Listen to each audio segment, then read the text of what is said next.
ବାକ୍ୟ ଜୀବନ୍ତ ପୁଣି କାର୍ଯ୍ୟ ସାଧକ ଅଟେ। ହାଲେଲୁୟା। ମୋ ସହିତ କୁହନ୍ତୁ, ଈଶ୍ୱରଙ୍କ ବାକ୍ୟ ଜୀବନ୍ତ ପୁଣି କାର୍ଯ୍ୟ ସାଧକ ଅଟେ। ଏବେ ମୋ ସହିତ ଆପଣ ମାନେ କହିବେ, ଗୀତ ସଂହିତା 23 ପର୍ବ ସଦା ପ୍ରଭୁ ମୋହର ପ୍ରତିପାଳକ, ମୋହର ଅଭାବ ହେବ ନାହିଁ। ସେ କମଳ ତୃଣମୟ ସ୍ଥାନରେ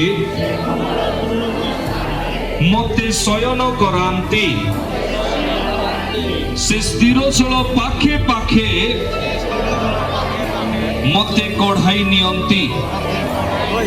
ସେ ମୋ ପ୍ରାଣକୁ ସୁସ୍ଥ କରନ୍ତି। ସେ ଆପଣା ନାମ ସକାଶୁ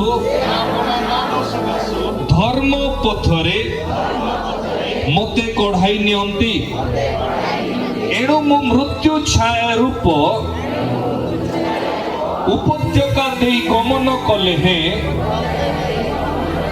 କୌଣସି ଆପଦକୁ ଭୟ କରିବି ନାହିଁ। କାରଣ ତୁମ୍ଭେ ମୋହର ସହବର୍ତ୍ତୀ, ତୁମ୍ଭର ପାଞ୍ଚଣ ତୁମ୍ଭର ବାଡ଼ି ମତେ ସାନ୍ତ୍ୱନା ଦିଅନ୍ତି। ତୁମ୍ଭେ ମୋ ଶତ୍ରୁଗଣଙ୍କ ସାକ୍ଷାତରେ ମୋ ସମ୍ମୁଖରେ ମେଜ